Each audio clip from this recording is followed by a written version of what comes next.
Just went with my mother down to the liquor store. Nah, we just went down here to the liquor store. Just buying some shit. I was going to do this one on live. For some reason, I thought it would be a good one to start out with live. Just take a minute to let that sink in. That it's just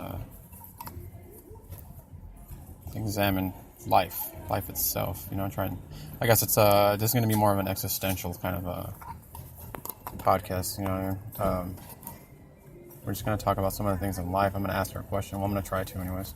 See how that turns out. You know, I'm just going to ask her what her perspective is on things and being, you know, all that we went through. So we'll see what's going on. It's at the liquor store right now. It's a nice night out. There's a little bar right next to the liquor store. Everybody's walking out. Look like they're having a good time. Never really cared for the bar environment. I guess I just haven't found the right one. Well, there is one that I do like, where I did enjoy going to, actually. It was pretty cool. It was in Riverside. Downtown Riverside, baby. I used to watch this band there all the time. They're called Natural Heights, man. They're badass. They're fucking badass. That's one that just didn't have really a worry in the world.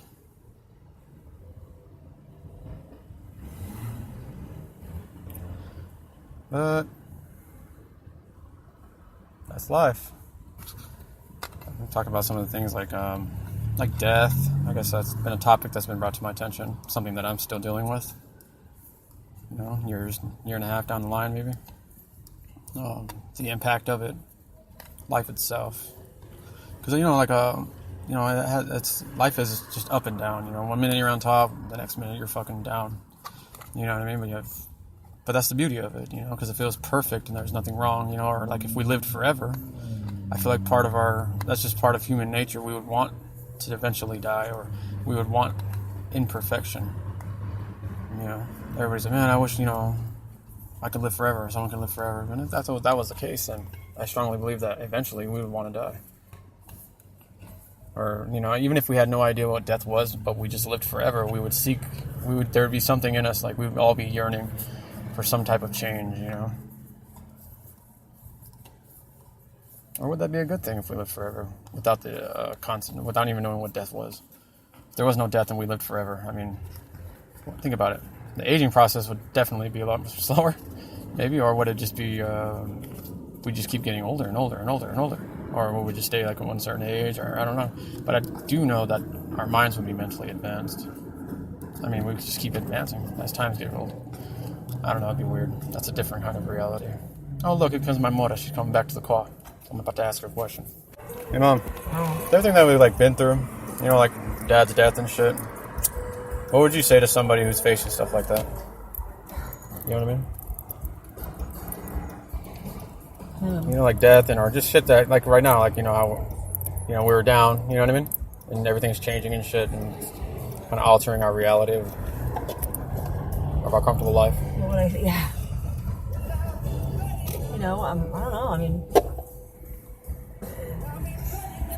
death is a part of life. You know what I mean? It really is. Death, everybody's gonna go one of these days, and it's heartbreaking. But, you know, you will make it. You will make it. You know what I mean? You know, and that's. I just say because like Grandma and Dad both of them would have wanted us to move on and go on with our lives, not to be down and be right trying to kill ourselves or anything. You know what I mean? Mm-hmm. Especially, I know Dad definitely didn't want that with your kids, even with his death or my death or any death. You know what I mean? You know what I mean? You know, the day when I went to AutoZone, that got to me. Yeah. You know, but what I hate the most is that he just lost his life. You know? It wasn't fair. His life? Yeah, he lost his life. It wasn't fair. Look how many lives he impacted, though. Yeah. That's what Justin always says. He came by the other day. Oh, yeah, you were there. Yeah. And he still brings up Dad. Talks about how much he impacted everybody's life. He's like, you seen his funeral? I mean, look how many people showed up. Yeah, I know. He's like, he made a huge impact People on were his life. outside the door. You know? And I didn't even realize, but like Ray was bawling. You know what I mean? It's like, man, I didn't realize he felt like that, you know? Sometimes that's what's weird about life, dude. Some people just here for a short time and then they make this big impact on, you know what I mean? Like musicians too on the music scene, you know, make a huge impact and then they're just gone, you know? Yeah, it's like damn. I was today, I was like, the garage, everything, the tools, everything, it's like, fuck. You know, it's like, you die, you just go, and all your stuff's still here, and, you know? Yeah. Well, you left us behind a legacy too, you don't you know? take anything with you, you know? It's like, man, jeez. So I want to try and respect his stuff, you know what I mean? Yeah, of course. But it's like, damn. It's like with music artists too, you know, like all they had to leave behind is music, but it's a legacy. Well, and I think us kids are like. What I got from Dad, you know? Yeah, you are. Dad left behind. You got the 3 people, or you know, those other girls that carry a part of him with them. So he is moving on. So like Landon's a part of him. Frankie's a part of him. Your girl's a part of him.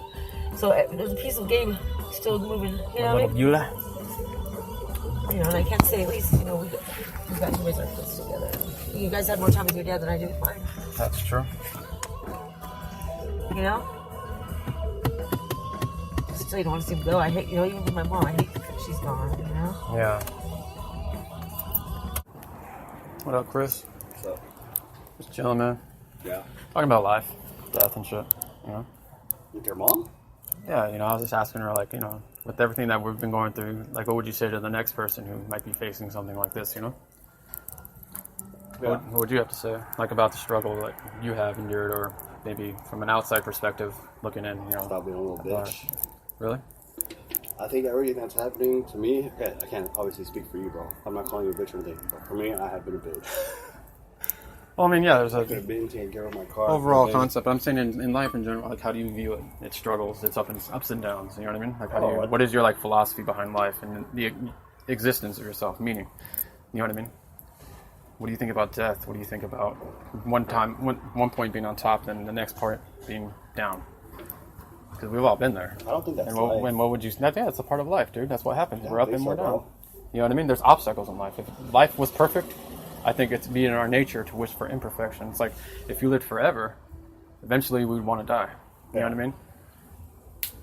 So, I mean, like, what would you say, like, what is your take on life? Don't be a bitch. Don't be a bitch? I'll tell that to myself, too. Don't be a bitch. That sounds kind of... yeah, because I think, of course... Sounds kind of ignorant in a way, though. No offense. No, it's okay. It's your personal philosophy on life. I mean, like, you know, what is it about life that's important to you and what's, you know what I mean? Bitches. Besides not being a bitch. Bitches and drinking. Bitches and drinking. Fucked up, huh? That's one fun part, that's for sure. Sex, drugs, rock and roll. I don't know, man. I just think we're all adequate to get back on our feet, man. I just think we choose to make excuses for our own selves to kind of like a self-comfort type of thing. You know what I'm saying? Mm-hmm. I think it's only human to blame other things or other people for our own consequences or our own actions. Yeah, for every action there's a reaction kind of thing, dude. I think all the actions I've taken up to this point where I am in life is by my own doing. Yeah, of course. You know? And like, you know, I was just thinking existentially, you know, about like for me, for example, is like everything that I've gone through. Mm-hmm. In those moments of, like, you know, darkness or whatever, I kind of just embraced the struggle, embraced it, and rejoice in it in a way. Yeah. Because you find out a lot about yourself. You know what I mean? Like if that's true, then damn, I guess I really am. Yeah, I mean, like if you you know, like instead of just drinking to kind of numb it or something or whatever, and you just sit there and you just, you know, have an anxiety and you're just panicking, dude, and you don't know what the fuck to do. And you're in this dark place, dude. You're in dark matter, dude. That's what it is. It's just you're in this murky fucking water, and you're getting tired, dude. You feel like you're drowning, you know? You kind of just, in those moments, I feel like you find a lot about yourself, dude, that you didn't even know. And questions that are answered because that you haven't even asked, you know what I mean? But they're questions that you would have asked. You know, like I think in this, you know, in these few months, I learned a lot about myself, dude, you know? And also it's like you know, it helped me realize how strong I am as a person, mentally, you know, and emotionally. You were emotional a lot.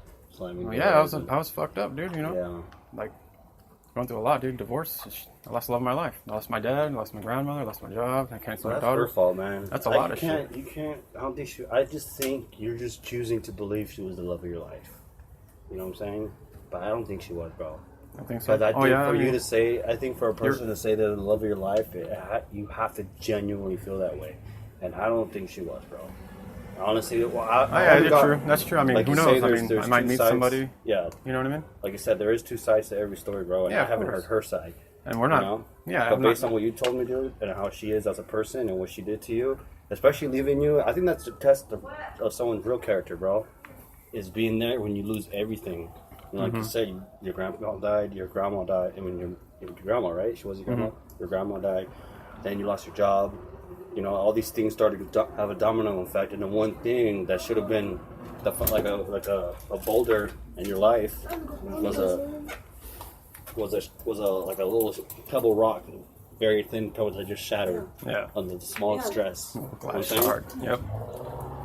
That's what I feel. I mean, yeah, you're right. There is two sides to every story, and I'm not saying that I was perfect and I did nothing wrong. You know, she made some pretty big moves, though. You know? But don't do that, Landon. It's nasty. What? Putting his mouth up. Hey, stop in the spot. I guess that kind of concludes it. Many perspectives on life, but I think it's just your reality that defines what's going to happen in your life. Or Not to be mean or anything. Despair, suicidal thoughts, drugs, numbness, nothingness. There was no reason for you to react the way you're reacting, especially if someone's not accusing you of doing it. You know what I'm saying? I just asked you, dude, like, hey, this